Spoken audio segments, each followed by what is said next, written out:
It was at this moment that he knew. He f***ed up. Right, so the hot topic at the minute is Mortal Kombat 1 slow? It's a sentiment I've been seeing repeated by players from all levels, from the very top to just your casual Mortal Kombat enjoyer. What I'm going to do here is just go over some of the tweets that I've seen from the community talking about what they think about the game and the pace of it. And then after that, I'll go over some of my own thoughts and how, if they change the game, what could happen, or if they don't change it, what will it likely end up being. So first up is Dab at DaddyDab320. You know, you can check his Twitter out there. But he's saying, overall, besides my few gripes with the speed and movement fluidity with strings as well with Mortal Kombat 1, I feel the game has a great foundation and huge potential and is definitely going to be nuts. Thank you, NRS. Right, so these 2 points that he brought up, the speed in movement and the fluidity of the strings. So what they're saying is, in a nutshell, is the characters are moving too slow along the ground for their taste. And I think this is a fair point to make. If you've played any Mortal Kombat game since 9, the characters are moving slower along the ground. So like in MK9 you had dash block, in MKX you have run, and in MK11 you have wave dash. Right, these are all just objectively faster ways to move. However, you got to remember those games didn't have an assist mechanic. And there are also distinctively larger stages in those other games as well. Or if not larger stages, the screen space is a lot longer. So if you look in MK9, the distance from full screen to being point blank is bigger. Same in X, even though you can clear the space with the run. And 11, we all know, like, you can just backdash all day in that game. But when you're talking about MK1, full screen is essentially 2 jumps distance from both characters. So the space is easily cleared in a lot shorter amount of actions. And by cutting off the screen like that, it also opens up more ways to get in. So people are thinking purely about moving on the ground slowly. But what you could really be thinking about is, because this is an assist game, you can just do a hooligan option. You don't have to think so much.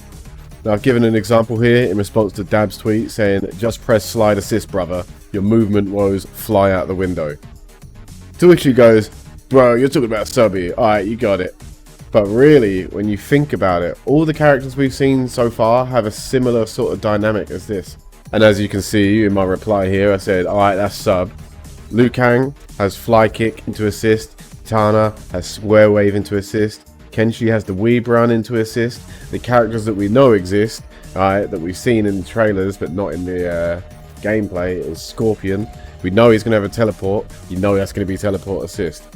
Kung Lao, we've seen his dive kick. We haven't seen the main Kung Lao's teleport, I don't think, but you know he's going to have a dive kick at least. That's going to be dive kick assist, mate. Sub-Zero has that as well, even though he's got the slide assist. But what else is there? Oh yeah, Melina, we've seen her teleport, that's teleport assist. That might even be ball roll assist. Raiden, teleport assist. Maybe Superman assist. Cage, we haven't seen much of him, but he'll probably have shadow kick, right? You know what that means? That means shadow kick assist. The point I'm trying to get here is, yeah, we ain't moving on the ground at this sort of like Street Fighter sort of pace, but now we're playing an assist game. All of these things are possible. And think about, like, let's say for example we hypothetically get a reptile assist, right? He does slow force balls and assist, let's say. Now you can just do all of these things for no risk, and that makes it the shortest amount of interaction between 2 players and closing the gap. So like in MKX, yeah, you could run up on someone, but there is always the risk of you standing outside the range of their run and punishing them.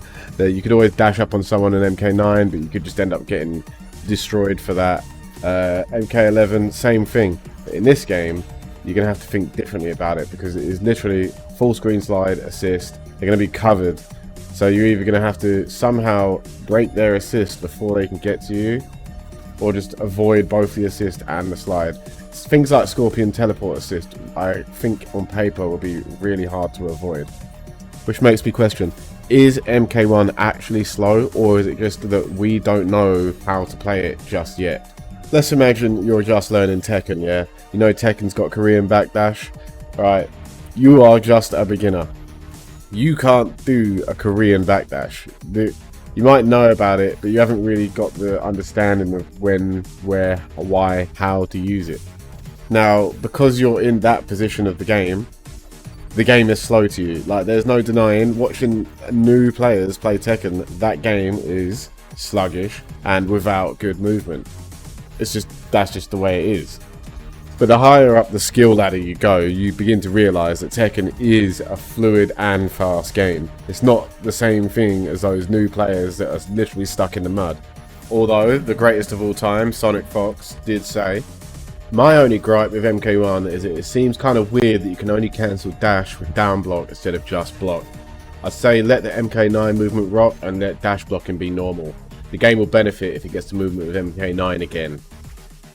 He. So if you're one of them geezers that's like, "Oi, speed up MK1, yeah," just point anyone to this Sonic Fox tweet, and then what's anyone going to say to you? Because Sonic Fox is in agreement with you. You're in agreement with the greatest of all time.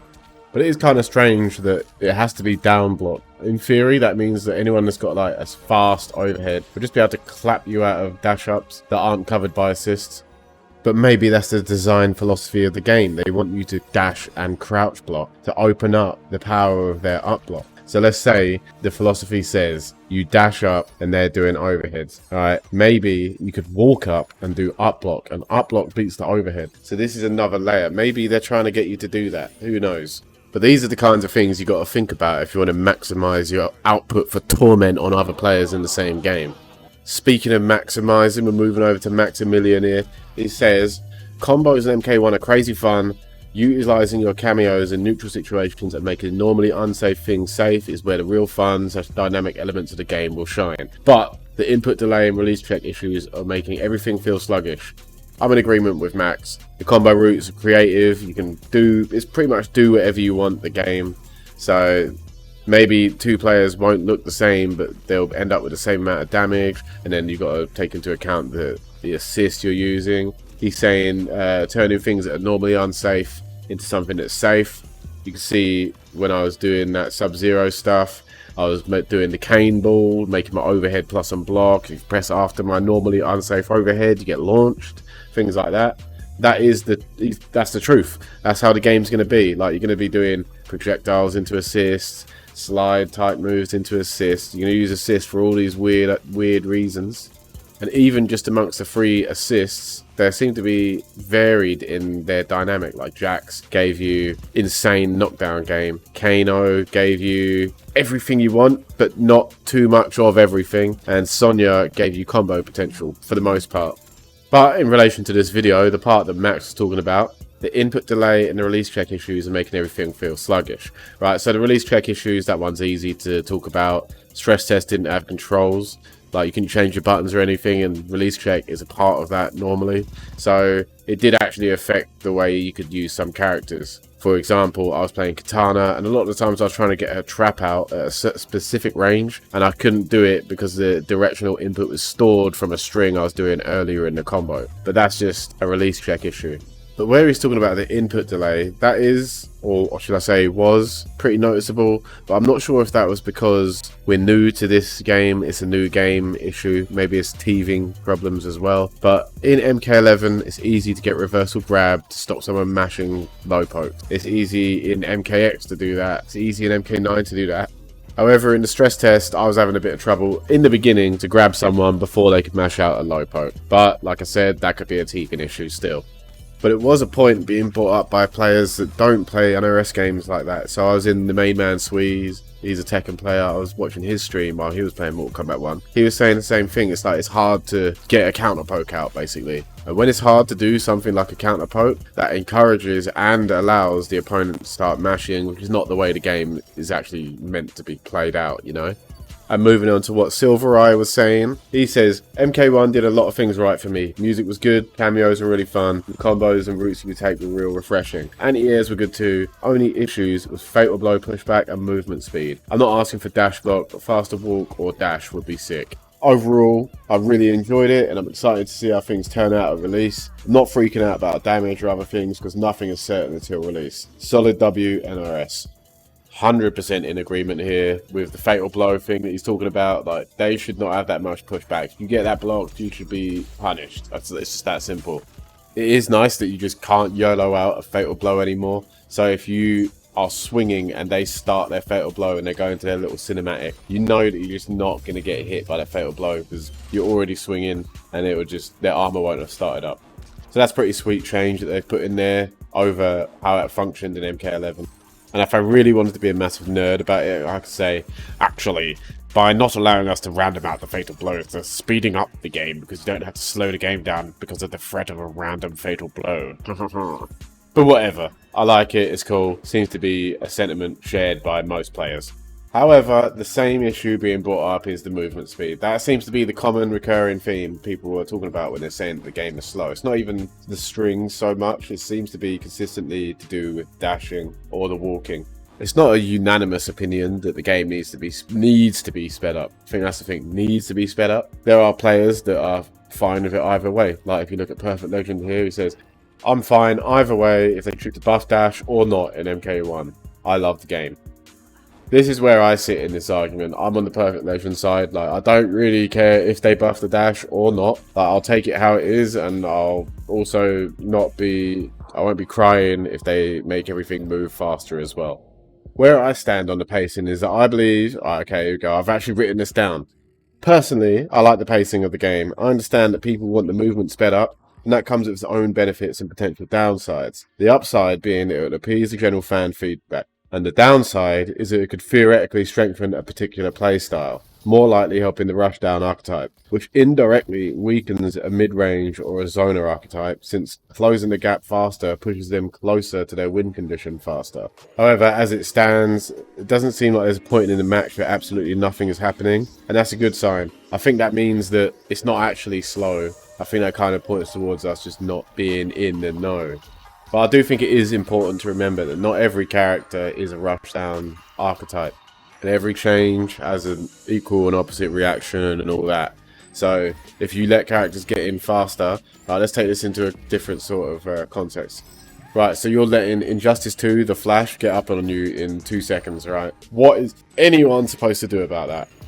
And not only is this character rushing in your face immediately, they also have assists. So it's just strengthening their strengths.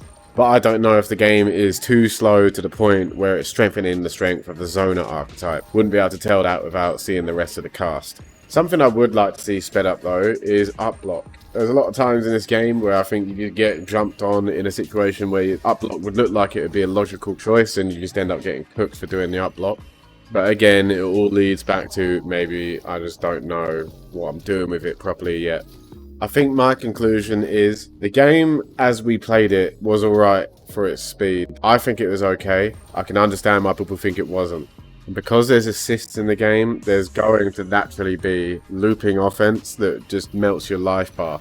There's always a lot of room for growth in these games, and then there's gonna be a lot because of the nature of assists, like I keep saying. And when games come out, you always figure out the offense first, right? Offense is like month 1, and defense is like year 1.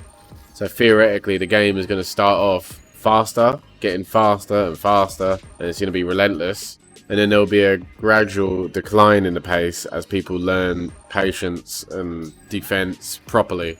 So I think it's fair to say that if the game stayed in its current state, it would end up being faster. But how much faster, I don't know. But this is just me talking from like competition standpoint. I guess if you're a casual the whole way through, therefore it would just be slow, right? And that's probably an important aspect to look at as well. Obviously, not everyone's a mega nerd and it's like, I must know every frame, I must know every setup, blah, blah, blah. You got to think about these casuals as well. You got to make sure that they're enjoying the game because without them, we don't exist. But I don't see what's stopping a casual player from hitting Kano assist and doing back 2 with Sub-Zero. That's pretty easy mode. I don't know. I've just been rambling. I've been thinking about this a bit. Mainly just with the question, is it slow or are we slow? And if you got an answer, let me know in the comments down below. Damn, bro. Obviously, if you ain't already subscribed, what you doing, sort your life out, subscribe. I will guaranteed make your life no better for your subscription. That's why you should do it. Of course, don't forget to check out the Twitch. When this game launches, it's going to be permanent Mortal Kombat 1 stream. No days off. No breaks. No blinking. Mortal Kombat only. But yeah, nice one if you sat through me just chatting shit this whole video. I am genuinely interested in the community's opinions, so just let me know. If you've got any other comments or questions about MK1, let me know as well, because I played that for like 40 hours. Must have streamed it for 40 hours on that stress test. I literally did it to the point where I couldn't play it anymore. So there's definitely enough footage for us to go over things and look at things and theorize and just talk about whatever could be possible with it. So let me know, and I'll catch you in the next video, innit? Subscribe!